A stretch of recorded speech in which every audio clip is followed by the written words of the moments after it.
G'day legends, welcome to a relatively new video series that I think I'll be introducing for the pay-per-views. We did it once for UFC 306, but I think I'm going to bring it back for UFC 307, especially since we're not going to need a prayer video for this one. It does seem like everything in this pay-per-view is pretty set on stone. There's nothing too difficult to pick here. Maybe the Jose Aldo fight might be the biggest. Ooh, what's going to happen? But either way, let's get into this. This series is called Questions That the UFC Should Ask Dana White Instead of Being an Absolute Pack of Pussies That Is Scared of Losing Their Jobs. Now, I'll admit, it's a working title. We could come up with something better. But there you go. The premise is in the title. I don't want to go into yet another press conference and have the reporters ask Dana White, Hey Dana, what makes you love Salt Lake City so much? Hey, Juliana, what does being on this card mean to you? Alex, big fan. How hard have you trained for this Saturday night? No, they're boring. It's bad. We do not need another 15 minutes of this garbage, all right? And also, why are press conferences 15 minutes now? Either way, what we need to do is actually ask some leading questions, get the people going on this. Get some real answers out of Dana White. Ask some follow-up questions. So let's see if we can actually create a fun imaginary press conference since we're not allowed to have the real thing. Now, firstly, straight away, the one thing that I would do is simply just thank Jose Aldo for continuing to grace us with his presence. This one isn't that spicy, but it does need to get out of the way. It does need to get out of the way nice and early. And then I would just jump right into it, right? I'd look at Dana with his big, cheesy, dumb grin and say, Dana, how come Michael Chandler was able to fight for a UFC title one fight into his career? And yet, Kayla Harrison is still fighting contenders after coming off one of the most dominant wins on UFC 300, coming over from PFL Bellator, just like Michael Chandler. This is, of course, going to address the awkward elephant in the room that Kayla Harrison is there as the uncrowned champion of the women's bantamweight division. I honestly don't care. I completely zoned it out. Like, who cares about Raquel Pennington versus Juliana Pena? The division's never been in a worse state. Let's be honest here. Women's MMA has never been in a worse state. There simply is not enough good female MMA talent on the planet for there to be anything interesting happening in the UFC, PFL, Bellator, One Championship, and Invicta. That's a lot of talent that's needed, and it's just simply not there, and the UFC is suffering from it. It is becoming painfully obvious what is going on in women's MMA, but that's all right. I don't know what we're going to do to fix it. Different video for a different time. Then I want to ask Dana White, hey, Dana, why did the matchmakers, you yourselves, decide to book Magomed Ankalaev 2 weeks after Alex Pereira is fighting when you knew that Alex Pereira was going to be fighting on this card? Why was it not a priority to make sure that Alex Pereira was not fighting the rightful #1 contender? Isn't fighting the best of the best what we do here?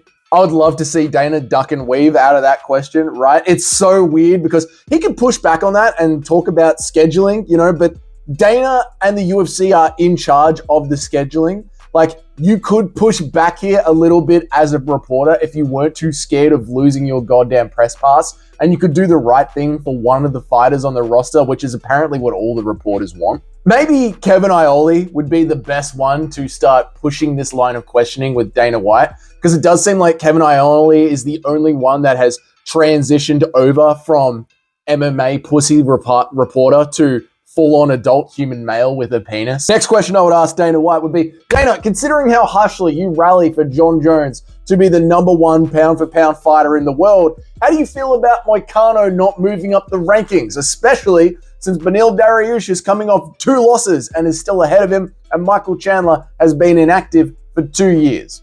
This is clearly pointing out the fact that Renato Moicano absolutely caved in BSD's face. In fact, if it had not been stopped in the second round and that had continued on, who knows what would have happened to that orbital? He might have actually physically caved his face in. I mean, Moicano threw so many goddamn elbows, he ended up blowing his own shoulder out in the process, and yet he doesn't get to move up the rankings at all. Then let's mix it up a bit. Let's go, let's look at Khalil Roundtree. Let's say, Khalil, so much of the fans on the internet have said that you do not deserve to be here. What is your response directly to those fans? This would actually get, a clippable moment that we could share and discuss together as fans online. You could also say, hey, Khalil, you've repeatedly said that you've dreamed of becoming a UFC champion. Yet you've also stated that you will not shoot a single takedown on Alex Pereira? Why would you not pick the path of least resistance to your biggest goal in life? Maybe then we would get one of Alex Pereira's opponents to shake themselves out of this black shamistic magic that he has going on, and instead of choosing to stand in front of the best kickboxer in the world, maybe throw a goddamn double leg once in his entire run, so I can stop harping on about how he doesn't have very good takedown defense when we argue about the pound for pound. Could turn it on Alex Pereira. Say, Alex, you pride yourself on having the warrior spirit, being a hunter, Sharma. How come you haven't pushed to fight Magomed Ankalaev? How can you do podcasts saying that Magomed Ankalaev has a boring style when he is on a 10-fight win streak, 6 of them being finishes? I don't understand why Alex Pereira did that podcast and said that Magomed Ankalaev has a boring style. Magomed Ankalaev has a sick stand-up striking style. It's really good. It does make me feel like, yeah, the UFC is running cover for Alex Pereira, but Alex Pereira doesn't mind leaning into that cover. You know, if someone's going to dig a ditch in the middle of World War I, Alex Pereira will happily jump into that ditch instead of charging the front lines of Alex Pereira. It's hard to say, oh, you know, Alex isn't ducking Magomed when he goes and says lines like that. So, of course, this would just be a general press conference of questions that we actually want asked to the athletes, but we could rile them up. We could get them going at each other. You know, you could say that, hey, Alex, because you're one of the best kickboxers on the planet, what is the biggest mistake you see Khalil making with his striking when you watch tape on him? Get Alex to talk about what makes Khalil a bad striker instead of, I'm really excited to show you what makes me a great striker on Saturday. No, none of that. Attack Khalil verbally.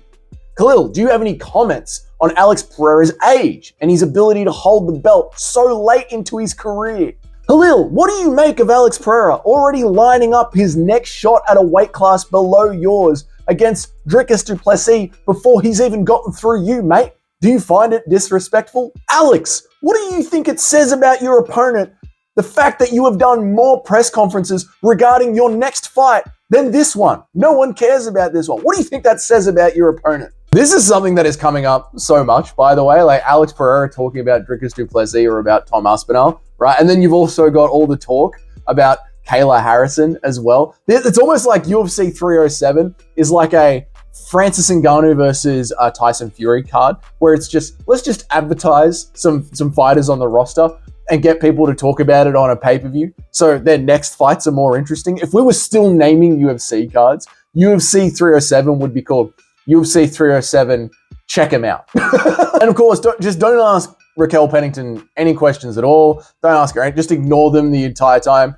Juliana Pena, just ignore her. Just ignore them completely. Like, there's nothing there. Like, maybe we could push Kayla Harrison a little bit, get her to turn into a little bit of a heel, make her more interesting. You could say like, hey Kayla, what would you say to Dana White, who spent so much money to have you here in the UFC and not have you challenge for a title? Do you think your talents are being wasted? Kayla, what do you see in these 2 women that are fighting for your title? What do you think their biggest weakness is? How could you beat up each one of them? The point of the press conference is to generate some hype. The UFC, MMA, it's just the playground rules. Call each other names and then let's go watch a fight.